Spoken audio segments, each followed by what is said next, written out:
How to become a god. The first thing you've got to know is you've got it all wrong. Take everything you know about theology and throw it away. When you're ready, keep listening. It was a cold night, colder than usual for the city at least.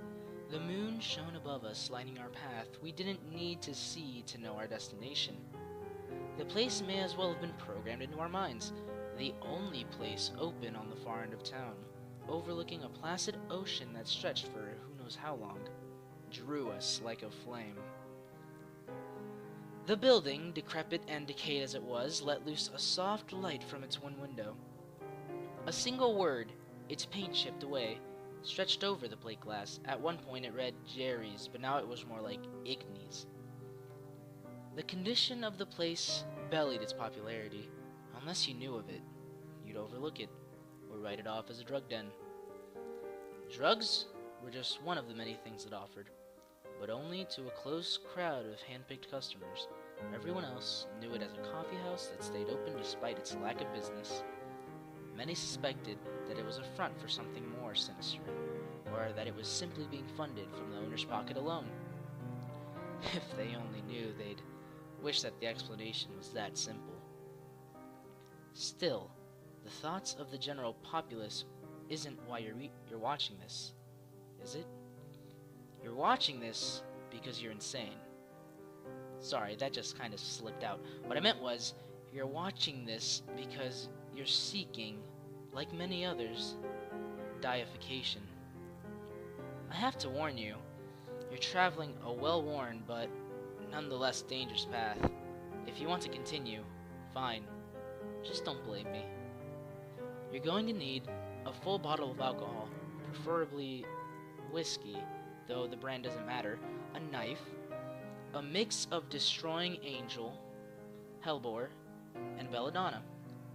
All of these things must be obtained at the same place.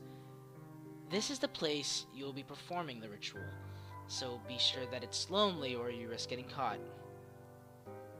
I know what you're thinking. How the hell am I supposed to get a bottle of whiskey, a knife, and some rare herbs all in the same place? All I can say is, there's ways. Manipulate a friend into buying these things and giving them to you at the ordained spot. Find the rare herb, knife, alcohol store. I don't know, I just know how it should be done. When you've done this, wait for a night when the stars sparkle like the shards of a shattered mirror. If it's the right time, you should smell incense faintly in the wind. As soon as you arrive, the skies will darken to a royal purple, and the grasses, even if not present before, will blacken. The slightest touch of them will make them crumble, so it's easy to know where you've been before. Look to the horizon, and you'll see white pillars jutting up into the sky. Walk towards them. You'll want to take the most direct path possible. Trust me on this, it's my only gift to you. Approaching them, you'll find a woman changed to the bottom of a deep well. Deeper than you could possibly hold your breath. She doesn't struggle, doesn't scream, simply stares up at you with a persistent want. Don't meet her gaze, or you'll find yourself walking towards the well, whether you want to or not. You'll jump in and eventually drown trying to save her.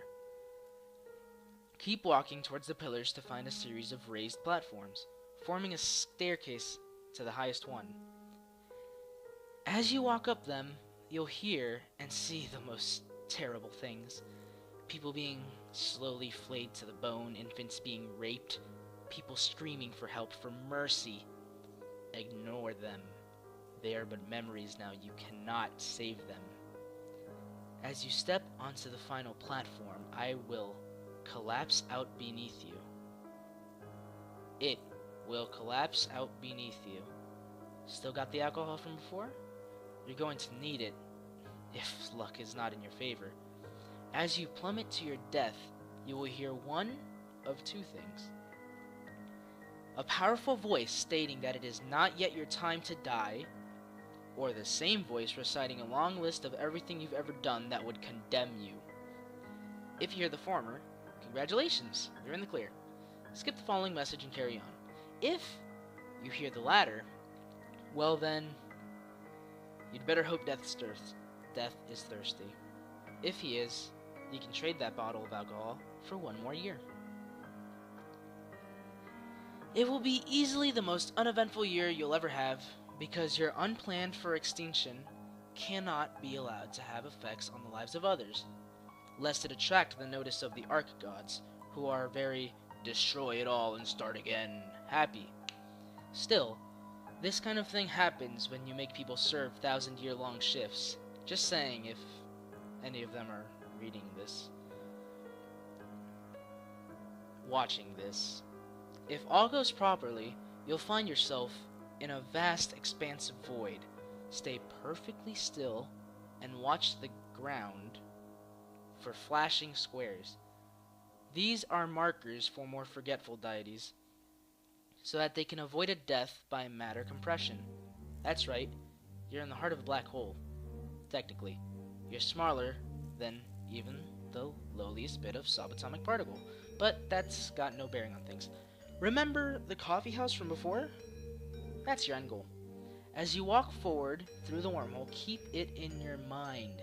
Feel the cool sea breeze on your face, smell the crisp, salty air, hear the plucking of a nostalgic melody drift idly through the night. Go towards the light and open the door. If you did it correct, you'll see a very empty coffee house. Tables are scattered throughout the room, all in states of disuse. Some chairs are tipped over, the food on the table waiting patiently for an owner who will never return. Choose one of them and sit down. Eventually, the piano man will notice you and come over. He will ask you about why you're here so late at night. The smell of stale coffee and cigarette smoke will lace his every breath, but make no notice nor mention of this. Else, you'll be found the next morning reeking of bourbon and coffee. Your vocal cords will be messily removed from your throat, usually severing the jugular, and be discovered in your rectum. If you give him a decent answer, he'll suddenly lean close to you and inhale deeply. Don't ask him what he's doing, just hold up your packet of herbs. He'll snatch it away, a greedy gleam in his eyes, and point his grubby thumb towards the back. Walk back there, and you'll find the door to the cellar, conveniently hidden behind the register counter. Pull it open to find a beautiful man or woman shackled to one of the tiny room's walls. As soon as you go down, the door will slam shut behind you. You'll hear the sound of a lock clicking into place. The person before you is a god that has fallen from grace. If you wish to become a deity, you must find a way to kill them and steal their soul. Do this with much quickness. Chained or not, you're facing a deity. If you aren't destroyed in the first couple of seconds, you'll eventually starve to death. But you'd give anything to be powerful, wouldn't you?